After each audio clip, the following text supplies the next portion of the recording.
जय श्री कृष्णा। कैसे आप लोग फ्रेंड्स? आज हम चर्चा करने वाले हैं सभी ग्रहों की डिग्री के आधार पर आपके लिए किस तरीके से प्रभाव प्राप्त होने वाले हैं। क्योंकि जैसा कि आप आगे वीडियो में देखेंगे, सभी ग्रहों को हम डिग्री के अनुसार आपको बताने वाले हैं और आपके लिए किस तरीके से इनके प्रभाव निकल कर आने वाले हैं, किस ग्रह का आपको कितना प्रभाव प्राप्त हो रहा है। इन सभी विषयों पर पूर्णतया चर्चा करेंगे। जैसा कि हम सभी लोग जानते हैं, प्रत्येक ग्रह जो होता है डिग्री के आधार पर अपने प्रभाव देने का कार्य करता है। हर ग्रह जो है हर समय आपको पूर्ण प्रभाव नहीं प्रदान करता है। तो इसी के आधार पर इस समय पर आपके लिए सबसे योग कारक ग्रह और सबसे ज़्यादा शक्तिवर्धक ग्रह आपको कौन कौन से ग्रह इस समय पर पूर्ण प्रभाव दे रहे हैं, तो जानेंगे इस वीडियो में। देखिए, यह जानना इसलिए भी जरूरी हो जाता है ताकि उस ग्रह की कारक वस्तुओं से संबंधित आप अपने कार्यों को कर सकें और उनसे लाभ उठा सकें। सबसे पहले देखिए, अब हम इनकी डिग्रियों की चर्चा करते हैं। जैसे कि लग्न में बैठे हुए बुध देव इस समय अस्त हो चुके हैं, क्योंकि 15 तारीख को सूर्य देव महाराज अपना राशि परिवर्तन करने जा रहे हैं, जो कि इस समय इस स्थान पर आ चुके हैं। तो बुध अभी से अस्त हो चुके हैं और इनकी डिग्री बुध देव की जो है 19 डिग्री के इस समय पर है। इसके बाद में मंगल देव देखिए 20 डिग्री के हैं। केतु महाराज 27 डिग्री के हैं। साथ ही साथ राहु भी, क्योंकि केतु से संबंधित है, तो इनकी भी डिग्री जो है 27 है। शनि इस समय मात्र 7 डिग्री के हैं। शुक्र इस समय पर 14 डिग्री के हैं और इस समय मकर राशि से गोचर कर रहे हैं चंद्रमा की डिग्री इस समय पर 13 अंश है। और सूर्य देखिए 28 डिग्री के हैं, जो कि अब 1 ही 2 दिन में राशि परिवर्तन करने जा रहे हैं, यानी कि 15 तारीख को। और गुरु की डिग्री इस समय पर 14 है। तो ये तो है इन ग्रहों की डिग्री। अब डिग्री के आधार पर आगे जो चर्चा होने वाली है, तो पहले यह जान लेते हैं, जब भी कोई ग्रह किसी भाव में जाता है वहाँ पर 5 अवस्थाओं का भोग करता है। प्रथम अवस्था जो होती है वो होती है बाल्यावस्था, फिर किशोरावस्था, फिर युवावस्था, वृद्धावस्था, मृतावस्था। अब यहाँ पर जैसे जैसे इनकी डिग्री बढ़ती जाती है, वैसे वैसे इनके प्रभाव भी बढ़ते जाते हैं। बाल्यावस्था और वृद्धावस्था के समय कोई भी ग्रह आपको कुछ भी दे सकने में असमर्थ होता है, और अगर देता भी है तो बस 2 या 3% प्रभाव ही प्राप्त होते हैं। इसलिए इन ग्रहों की कारक चीज़ों को प्राप्त करने के लिए आपको इस समय पर प्रयास नहीं करना चाहिए। अब वो ग्रह कौन कौन से हैं जो कि इस समय वृद्धावस्था या बाल्यावस्था से मृतावस्था या बाल्यावस्था से गोचर कर रहे हैं। मृतावस्था से इस समय पर राहु केतु गोचर कर रहे हैं। बाल्यावस्था छोड़कर किशोरावस्था से गोचर कर रहे हैं देव महाराज।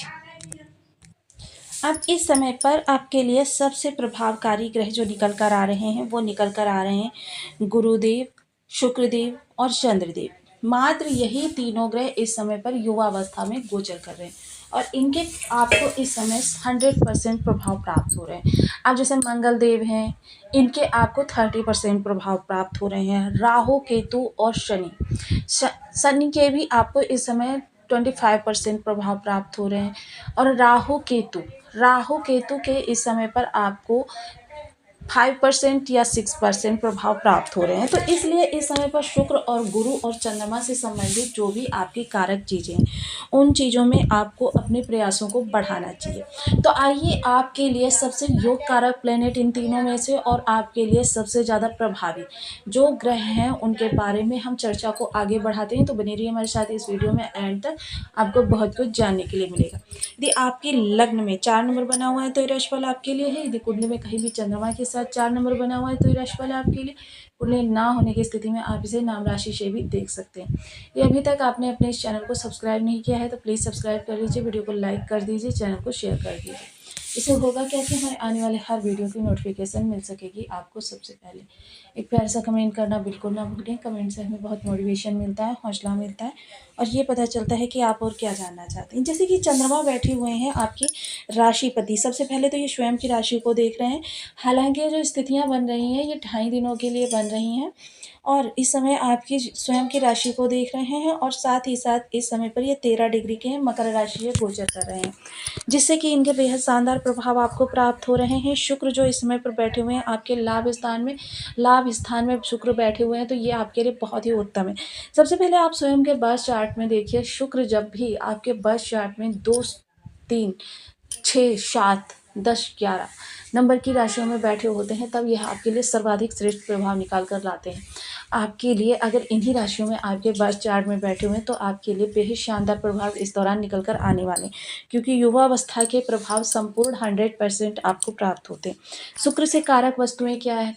Fashion industry, glamour line, social media, ये फूड इंडस्ट्री, या फिर होटल मैनेजमेंट, या फिर मतलब लग्जरी चीज़ों का कारोबार। शुक्र सबसे ज़्यादा भौतिकतावादी के ग्रह हैं। जहाँ चंद्रमा देखिए धन में निरंतरता लाते हैं, शुक्र धन के साथ ऐश्वर्य को जोड़ देते हैं, और इन दोनों ही ग्रहों का नवम पंचम का योग बना हुआ है, इसलिए इस समय पर ये दोनों। वहीं चंद्रमा के कारक चीज़ों में भी आपके फूड इंडस्ट्री हो गया, या फिर सफ़ेद चीज़ों का कारोबार हो गया, दूध का कारोबार हो गया, डेयरी मिल के प्रोडक्ट हो गए, ये सभी चीज़ें चंद्रमा के कारोबार से संबंधित होते हैं। तो इन सभी से कार्य करना आपके लिए बेहद शुभ कारक रहता है। पांडित्यपूर्ण कार्य ये भी आपके लिए लाभप्रद रहने वाला है। तो ये समय काल आपके लिए अति उत्तम रहने वाला है। वहीं इस दौरान आपको किसी ग्रह के विशेष उपाय करने चाहिए, तो चंद्रमा के करने चाहिए, क्योंकि चंद्र सभी ग्रहों की माता माने जाते हैं। इनका शुभ होना आपके 50% कष्टों को दूर कर सकता है।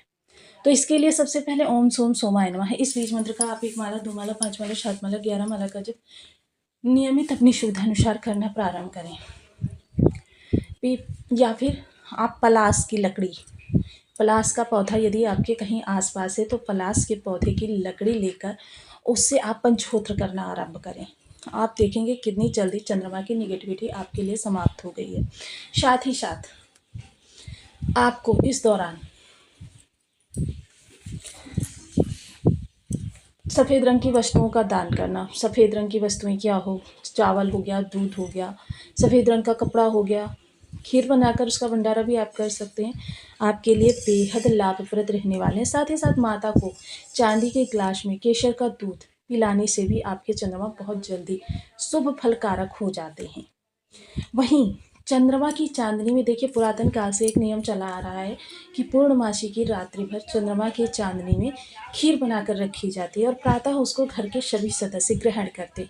यह चंद्रमा को सबसे उत्तम करने का महा उपाय है। इससे आपको बहुत अच्छे लाभों की प्राप्ति होती है। तो इन सभी को करके आप बहुत ज़्यादा लाभ इस दौरान प्राप्त कर सकते हैं। साथ ही साथ माता के नित्य प्रति चरण छूना, माता के चरणों को दबाना, ये सभी कुछ आपके चंद्रमा को ही अच्छा करने के महा उपाय हैं। तो आपको वीडियो कैसी लगी मुझे कमेंट बॉक्स में ज़रूर बताएं। चैनल पर न्यू है तो प्लीज़ वीडियो को लाइक, शेयर, चैनल को सब्सक्राइब करना बिल्कुल ना भूलें। मिलती हूँ नेक्स्ट वीडियो में, तब तक के लिए नमस्कार। अपना ध्यान रखें, स्वस्थ रहें, मस्त रहें।